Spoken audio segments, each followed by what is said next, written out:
en cours, ce sont ces déclarations très importantes de Exet, le secrétaire à la guerre, puisqu'il faut l'appeler maintenant comme ça, et c'est tombé il y a quelques instants de Exet, donc Pete Exet, le secrétaire à la guerre américain, dit le président des États-Unis lui a confié une mission. Je ne sais pas si on peut déjà afficher son tweet.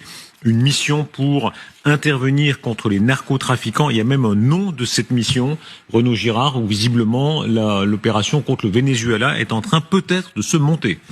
Oui, c'est compréhensible parce que le Venezuela a beaucoup flirté avec le narcotrafic, le régime pseudo-bolivarien, c'est le terme qui s'applique à lui-même, effectivement, a beaucoup participé au trafic de la drogue colombienne pour aller vers les côtes du Venezuela, pour aller vers la mer des Caraïbes.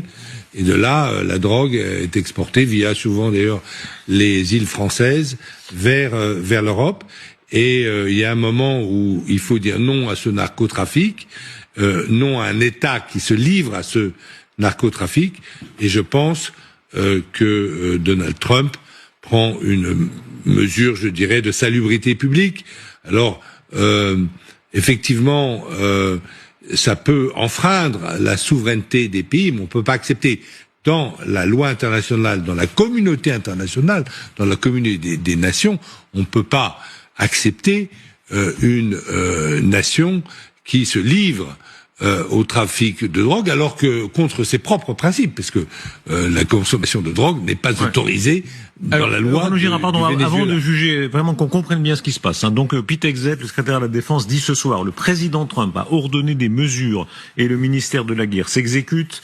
Aujourd'hui, j'annonce l'opération menée par la force opérationnelle interarmée.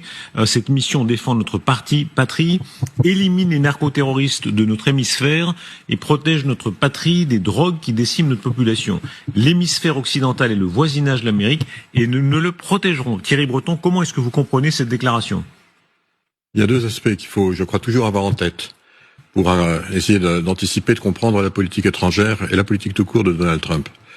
Les États-Unis aujourd'hui, et sous Donald Trump, c'est plus vrai que jamais, ils exportent ils exportent dans trois domaines différents. Et Donald Trump veut être le leader. Les technologies, l'armement et le pétrole. C'est vraiment ce triptyque qu'il faut avoir en tête pour comprendre ses actions.